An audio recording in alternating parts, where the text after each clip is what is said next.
Hello students. हम आज business statistics में जिस टॉपिक को शुरू कर रहे हैं वो है सांख्यिकीय माध्य, स्टैटिस्टिकल एवरेज। देखिए स्टूडेंट्स, इससे पहले हमने डेटा कलेक्शन से लेके टेबुलेशन तक जो भी हमने स्टैटिस्टिक्स में पढ़ा, वो सारी बातें जो हमने इससे पहले पढ़ी हैं वो अब जब हम स्टैटिस्टिकल एवरेज निकालने जा रहे हैं तो ये हमें याद रखनी होगी, क्योंकि ये हमें हर श्रेणी में, हर सीरीज़ में काम आएगी। तो सबसे पहले हम ये देखें कि स्टैटिस्टिकल एवरेज क्या है। तो सांख्यिकीय माध्य का आशय एवं परिभाषा। देखिए, एकत्रित समंकों को सरलता, संक्षिप्तता एवं तुलनीयता प्रदान करने हेतु सांख्यिकीय माध्यों का प्रयोग किया जाता है एवं समंक श्रेणी के मध्य अथवा केंद्रीय प्रवृत्ति का आशय उस समंक श्रेणी के अधिकांश मूल्यों की किसी एक मूल्य के आसपास केंद्रित होने की प्रवृत्ति से है जिसे मापा जा सके, और इस प्रवृत्ति के माप को ही माध्य कहते हैं, एवरेज कहते हैं। तो यहाँ स्टैटिस्टिकल एवरेज में, सांख्यिकीय माध्य में हम किस किस माध्य की गणना करेंगे। तो different kind of statistical average हम देखें तो यहाँ हम इसे सबसे पहले समझेंगे स्थिति संबंधी माध्य, एवरेज ऑफ पोजीशन। इसमें हम दो एवरेज निकालेंगे, मॉड और मीडियन। मॉड जिसको हम बहुलक के नाम से जानते हैं, मीडियन जिसे हम मध्यका के नाम से जानते हैं। विस्तार में मैं आपको इनको आगे बताऊंगी। फिर हम देखेंगे मैथमेटिकल एवरेज, गणित संबंधी माध्य। इसमें हम अर्थमेटिक मीन, ज्योमेट्रिक मीन और हार्मोनिक मीन ज्ञात करेंगे। समांतर माध्य, गुणोत्तर माध्य और हरात्मक माध्य। फिर हम देखेंगे स्थिति संबंधी माध्य, पोजिशनल एवरेज। देखिए स्टूडेंट्स, सबसे पहले हमने देखा था स्थिति संबंधी माध्य में बहुलक और मध्यका। तो यहाँ हम पढ़ेंगे सबसे पहले मध्यका, मीडियन। मध्यका या मीडियन क्या होती है? देखिए, मध्यका आरोही अथवा अवरोही क्रम में लिखे हुए विभिन्न मदों के मध्य का मूल्य होता है, जिसके ऊपर व नीचे समान संख्या में मद मूल्य स्थित होते हैं।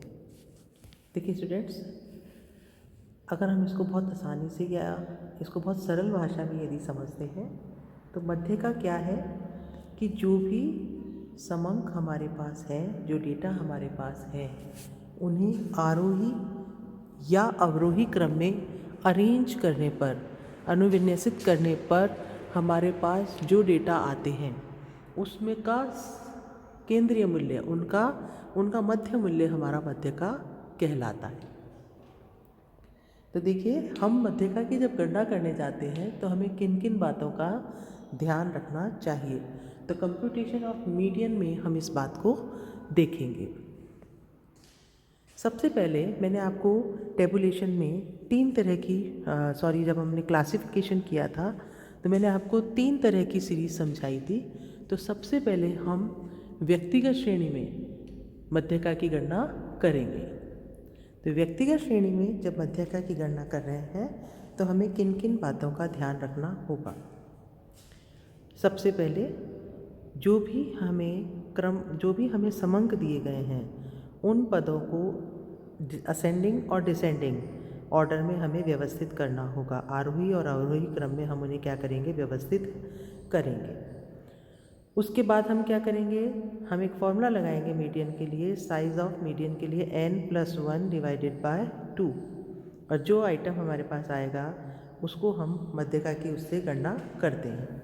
अब यहाँ हमें ध्यान देना है कि यदि दिए हुए समंक सम संख्या में है तो मीडियन का वैल्यू क्या होगा, और विषम संख्या में है तो मीडियन का वैल्यू क्या होगा। सबसे पहले हम ऑड नंबर में देख रहे हैं, विषम संख्या होने पर, ऑड नंबर होने पर। सपोज हमें यहाँ इन्होंने जो मूल्य दिए हैं वो हैं 40, 35, 24, 45, 55, 28 और 18। 40, 35, 24, 45, 55, 28 और 18, 7 जो है मद हमको दिए गए। हमने सबसे पहले इनको असेंडिंग ऑर्डर में व्यवस्थित किया, आरोही क्रम में व्यवस्थित किया। आरोही क्रम में जब हमने इनको लिया, अरेंज किया, तो सबसे स्मॉल इसमें 18 है, सबसे पहले 18, उसके बाद उससे बड़ा है 24, उसके बाद 28, फिर 35, फिर 40, फिर 45 और फिर 55। तो हमने इसको आरोही क्रम में क्या किया है, असेंडिंग ऑर्डर में हमने अरेंज कर लिया। इसके बाद कितने आइटम है हमारे पास, 7। तो 7 + 1 डिवाइडेड बाय 2 हमने किया, तो हमारे पास क्या आया, 4th आइटम। और 4th number, 4th serial number पे हमारे पास जो पद मूल्य है वो क्या है, एक्स वैल्यू कितनी है, 35, means value of median is 35। तो यहाँ इस क्वेश्चन में आपका मीडियन कितना होगा, 35। अब हम आते हैं कि यदि दिए गए नंबर इवन नंबर्स हैं तो हम क्या करेंगे, कोई दिक्कत नहीं है। इवन नंबर्स की स्थिति में देखिए 24 सबसे छोटा है, ये हमारे पास एक एग्जांपल है, 40, 35, 24, 45, 55 और 28। हमने इनको असेंडिंग ऑर्डर में अरेंज किया, तो हमारे पास सबसे स्मॉल आया 24, देन आफ्टर 28, 35, 40, 45 और 55। 6 नंबर है, 6 + 1 डिवाइडेड बाय 2 हमने किया, तो हमारे पास आया 3.5। 3.5 का मतलब क्या हुआ कि 3 और 4 यानी कि 35 और 40 के बीच का जो मूल्य होगा वो हमारा वैल्यू ऑफ मीडियन होगा। तो हमने क्या किया, देखिए साइज़ ऑफ 3rd आइटम और साइज़ ऑफ 4th आइटम को प्लस करके 2 से डिवाइड कर दिया। तो 35 + 40 डिवाइडेड बाय 2, तो हमारे पास कितना आया, 37.5, मीन्स अवर मीडियन इज़ 37.5। तो स्टूडेंट्स, हम जब इंडिविजुअल सीरीज़ में मीडियन कैलकुलेट करेंगे तो हम सबसे पहले जो भी हमें मूल्य दिए गए हैं उन वेरिएबल्स को हम अरेंज करेंगे असेंडिंग ऑर्डर या डिसेंडिंग ऑर्डर में। जब तक क्वेश्चन में आपको क्लियर नहीं किया गया हो कि किस ऑर्डर में आपको लेना है, तब तक आप इसे असेंडिंग ऑर्डर में ही बनाएंगे। असेंडिंग ऑर्डर में वेरिएबल्स को लेने के बाद हम इन्हें नंबर देंगे, सीरियल नंबर देंगे 1 2 3 4 5 6 7 8 जो भी आपके हैं। अब हम देखेंगे कि हमारा नंबर इवन है या ऑड। ऑड है तो कोई दिक्कत ही नहीं होती है, n+1 डिवाइडेड बाय 2 करके जो भी नंबर हमारे पास आएगा हम उसको वैल्यू ऑफ मीडियन, उसके सामने वाला जो मूल्य होगा वेरिएबल होगा वो वैल्यू ऑफ मीडियन होगा। लेकिन इवन नंबर है तो हमारे पास डेसिमल में आएगा, क्योंकि जैसे हम इवन नंबर में 1 प्लस करके 2 से डिवाइड करेंगे हमारा ये फ्रैक्शन में आएगा। और फ्रैक्शन में आने का मतलब ये हुआ कि हम उन दोनों आइटम्स को, जैसे 4.5 है तो 4 और 5 को प्लस करके हम 2 से डिवाइड करेंगे। जैसे हमारे पास यहाँ 3.5 था तो हमने क्या किया, 3 का वैल्यू 35 और 4 का वैल्यू 40, दोनों को प्लस करके हमने 2 से डिवाइड किया, तो वैल्यू ऑफ मीडियन हमारे पास आया 37.5। अब हम करेंगे डिस्क्रीट सीरीज़ में मीडियन का कैलकुलेशन। तो खंडित श्रेणी में मध्यका की गणना, median in discrete series. First of all देखिए मैंने स्टेप्स लिखे हैं। First of all arrange in ascending and descending order first. जो भी वैल्यूज़ हमें दिए गए हैं, जो भी वेरिएबल्स हमें दिए गए हैं, उन्हें असेंडिंग या डिसेंडिंग ऑर्डर, आरोही या अवरोही क्रम में हम उन्हें अरेंज करेंगे। उसके बाद क्या करेंगे, अरेंज करने के बाद उनको CF में कन्वर्ट करेंगे, क्यूमुलेटिव फ्रीक्वेंसी में। अब कैसे करते हैं ये मैं आपको बताती हूँ अभी। फिर फॉर्मूला अप्लाई करेंगे n+1 डिवाइडेड बाय 2, और फिर हम उसे सिर्फ ऑब्जर्व करेंगे अपनी सीरीज़ में CF में, और CF में ऑब्जर्व करने के बाद हम देखेंगे वैल्यू ऑफ मीडियन क्या होगा। इस सवाल में हम देखें इसको, एक एग्जांपल मैंने आपको दिया। एक्स वैल्यूज़ थी 10, 20, 30, 40, 50, और उसकी जो फ्रीक्वेंसी थी वो थी 3, 7, 5, 2, 13, और टोटल नंबर ऑफ जो हमारे पास फ्रीक्वेंसी थी वो कितना था, n कितना था, 30। तो सबसे पहले हमने f को CF में कन्वर्ट किया, तो 3 + 7 10, 10 + 5 15, 15 + 2 17, 17 + 13 30। अब हमने क्या किया, इसका साइज़ निकाला, तो n+1 डिवाइडेड बाय 2 हमने करके उसका आइटम साइज़ निकाली हमने, तो ये आया 15.5। 15.5 को जब हमने CF में ऑब्ज़र्व किया तो ये 17 में आता है। ये देखिए ध्यान से, हमारा जो साइज़ ऑफ मीडियन आया nth आइटम वो कितना आया, 15.5। तो 15.5 यानी कि 15 से ज़्यादा हो गया, तो 17 में आया। और 17 का वेरिएबल कितना है हमारा, 40, यानी कि वैल्यू ऑफ मीडियन कितना हुआ, 40। तो डिस्क्रीट सीरीज़ में मीडियन का कैलकुलेशन बहुत ही आसान होता है, हम इसे आसानी से ज्ञात कर सकते हैं। अब हम कर रहे हैं मीडियन का कैलकुलेशन कंटिन्यूस सीरीज़ में, सतत श्रेणी में। मैंने आपको बताया था कंटिन्यूस सीरीज़ में जो वर्ग होते हैं, क्लास ग्रुप होते हैं, वो दो तरीके से हमें दिए जाते हैं, एक्सक्लूसिव क्लास और इंक्लूसिव क्लास। सबसे पहले हम एक्सक्लूसिव क्लास में मीडियन कैलकुलेट कर रहे हैं स्टूडेंट्स। देखो असेंडिंग ऑर्डर है तो हमारा फॉर्मूला क्या होगा, m is equal to L1 plus I upon F M minus C. मैं यहाँ आपको सबका मीनिंग बताऊंगी अभी। और डिसेंडिंग ऑर्डर में हमारा फॉर्मूला होगा L2 माइनस आई अपॉन एफ एम माइनस सी। यहाँ एक सवाल के एक एग्जाम्पल के थ्रू मैं आपको इसको समझाती हूँ। एक एग्जाम्पल है, वेजेस है 0 to 5, 5 to 10, 10 to 15, 15 to 20, 20 to 25।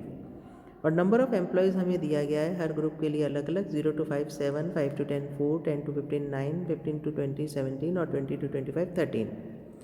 यहाँ मीडियन निकालने के लिए हम सबसे पहले क्या करेंगे, f को CF में कन्वर्ट करेंगे। तो 7 फर्स्ट ग्रुप के लिए 7 + 4 11, 11 + 9 20, 20 + 17 37 और 37 + 13 50। इस तरीके से हमारा CF तैयार हुआ। अब हम क्या करेंगे, साइज़ ऑफ nth आइटम लेने के लिए, साइज़ ऑफ मीडियन लेने के लिए n डिवाइडेड बाय 2 करेंगे। अब यहाँ स्टूडेंट्स आपको ये बात ध्यान देनी है, यहाँ हम n+1 नहीं करेंगे। तो कंटिन्यूस सीरीज़ में हम कभी भी n+1 नहीं करते, सिर्फ n डिवाइडेड बाय 2 करते हैं। तो n हमारा हुआ 50 डिवाइडेड बाय 2 यानी कि 25। 25 हमारा CF में कहाँ आ रहा है, 37 के ग्रुप में। 37 के ग्रुप का मतलब हुआ 15 to 20 हमारा क्या हुआ, मीडियन ग्रुप हुआ। अब हम देखिए क्या करेंगे, L1 कितना हुआ 15 प्लस I, तो 20 और 15 का डिफरेंस कितना है 5। तो हमने लिया I को, हमने क्या बताया था L2 माइनस L1। तो 15 से 20 के ग्रुप में अब उन्हें 20 में से 15 माइनस हुए 5 F, यानी कि 15 से 20 की फ्रीक्वेंसी कितनी है 17 M। जब हमने साइज़ निकाला था तो 25 हमारे पास उसका साइज़ आया 25। और C क्या होता है, जिस क्यूमुलेटिव फ्रीक्वेंसी में हमारा नंबर आता है उसके ठीक पहले वाला मूल्य क्या होता है C। तो 20 हमारा क्या हुआ, C हुआ। तो हमने लिया L1 plus I upon F M minus C, 15 + 5 upon 17 और ब्रैकेट में हमने लिया M 25 और C इज़ 20। जब हमने इसको सॉल्व किया पूरा तो हमारे पास आया वैल्यू ऑफ मीडियन 16.47। तो स्टूडेंट्स तीनों सीरीज़ में, इंडिविजुअल सीरीज़, डिस्क्रीट सीरीज़ और कंटिन्यूस सीरीज़ में हमने किस तरीके से हम वैल्यू ऑफ मीडियन ज्ञात करते हैं ये हमने देखा। अगर आपको इसमें कोई प्रॉब्लम आती है तो आप मुझे इससे आप पूछ करके उसको अपने डाउट को क्लियर कर सकते हैं। अगली क्लास में मैं आपको बताऊंगी कि हम मीडियन और कितनी कंडीशंस में, अलग अलग कंडीशंस में मीडियन को किस तरह से फाइंड आउट करते हैं। Thank you.